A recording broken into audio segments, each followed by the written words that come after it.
સાબરકાંઠા જિલ્લાથી મહત્વના સમાચાર આવી રહ્યા છે ત્યારે વાત કરવી છે પ્રાંતિજની. પ્રાંતિજના સાદોલિયાના યુવકની શંકાસ્પદ હત્યાનો ભેદ પોલીસે ઉકેલ્યો છે.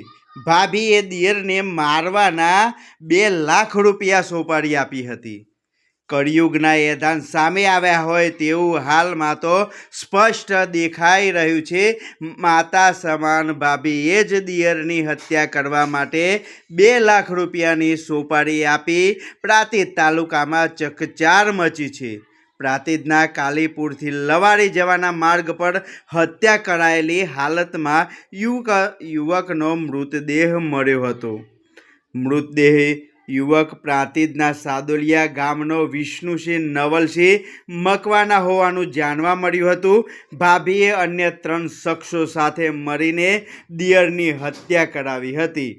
કોકિલાબેન ગામના દોલતસિંહ અર્જુનસિંહ મકવાના વચ્ચે પ્રેમ સંબંધ હોવાનો મૃતકને શંકા હતી.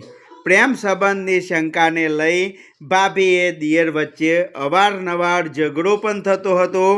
વિક્રમસિંહ અને રમેશસિંહ મૃતક વિષ્ણુસિંહને લગ્ન માટે છોકરી બતાવવાના બહાને ઇકો ગાડીમાં બેસાડી લઈ ગયા હતા. યુવકની ચાલુ કારમાં ઘરે ટૂંપો આપીને હત્યા કરવામાં આવી હતી. હત્યા કરાયેલ મૃતદેહને અવાવરૂ જગ્યાએ ફેંકી દેવામાં આવી હતી. હત્યા કરાયા બાદ ભાભીએ પ્રાંતિજ પોલીસને જાણ કરવા જતાં પોતે જ ઉઘાડા પડ્યા હતા. મોબાઈલના મેસેજ અને કોલ ડિટેલના આધારે ભોડો ફૂટ્યો હતો. પ્રાંતિજ પોલીસે એક મહિલા સહિત 4 આરોપીઓ સામે ગુનો નોંધી વધુ આગળની તપાસ હાથ ધરી છે. સમગ્ર મામલે પોલીસે વધુ કાર્યવાહી હાથ ધરી છે. અન્ય ગુનાહિત પ્રવૃત્તિમાં જોડાયેલા છે કે કેમ તે પ્રાંતિજ પોલીસ હાલ તપાસ કરી રહી છે. સાબરકાંઠાથી મહત્વના સમાચાર આવી રહ્યા છે ત્યારે આપ જોઈ રહ્યા છો કે એક મા સમાન ભાભીએ દિયરની હત્યા કરાવી છે. 2 લાખ રૂપિયાની સોપારી આપવામાં આવી હતી.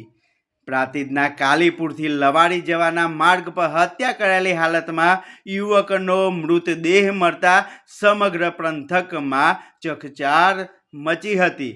મૃતક યુવક પ્રાંતિજના સાદુલિયા ગામનો વિષ્ણુસિંહ નવલસિંહ મકવાના હોવાનું જાણવા મળ્યું હતું.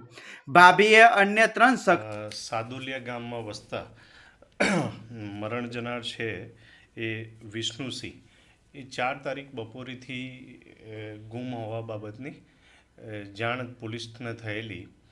એની તપાસ કરતાં ખબર પડેલી કે એમના જે ભાભી છે અને અન્ય એક વ્યક્તિ છે દોલતસિંહ જેમનો પ્રેમ સંબંધ હતો. એટલે એવું નક્કી કરેલું કે જે આ દિયર છે એ એમ કહેતો હતો કે તમારા શકવેમ હોવા બાબતે, જેથી એને મારી નાખવા માટે નક્કી કરેલું અને એ 2 લાખ રૂપિયા મારવા માટે નક્કી કરેલું. એટલે અન્ય 2 આરોપીને તૈયાર કરવામાં આવેલા. એ લોકોએ આ જે મરણ જનાર છે એના લગ્ન નહોતા થયેલા, એને છોકરી બતાવવાનું બહાનું કાઢીને એને લઈ ગયેલા અને કાલીપુરાથી લવારીની વચ્ચે એને ગળે ટૂંપો આપીને મારી નાખવામાં આવેલો. આ બાબતે પ્રાંતિજ પોલીસ સ્ટેશનમાં ગુનો દાખલ થયેલ છે અને એની હાલ તપાસ ચાલુ છે. 4 આરોપીને પોલીસે પકડી લીધેલા છે અને અન્ય કાર્યવાહી તપાસની ચાલુ છે. મરણ જનારને મેં જણાવ્યા પ્રમાણે કે ભાઈ એના લગ્ન થયેલા નહોતા એટલે કે તને છોકરી બતાવવાની છે એમ કરીને એવું બહાનું આપીને લઈ ગયેલા અને એને ઇકો ગાડીમાં લઈ ગયેલા. સાહેબ, ભાભીનો જે પ્રેમી છે કયા ગામનો રહેવાસી છે અને કેટલા વર્ષથી આ ચાલુ? એ જે પ્રેમ સંબંધવાળો વ્યક્તિ છે એ સાદુલિયા ગામનો રહેવાસી છે.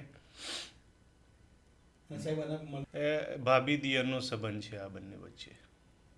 અત્યાર સુધીમાં કેટલા આરોપીની અટકાયત કરવામાં આવી? જે 4 આરોપી ગુનામાં સંડોવાયેલા છે, 4ની અટક કરવામાં આવેલ છે.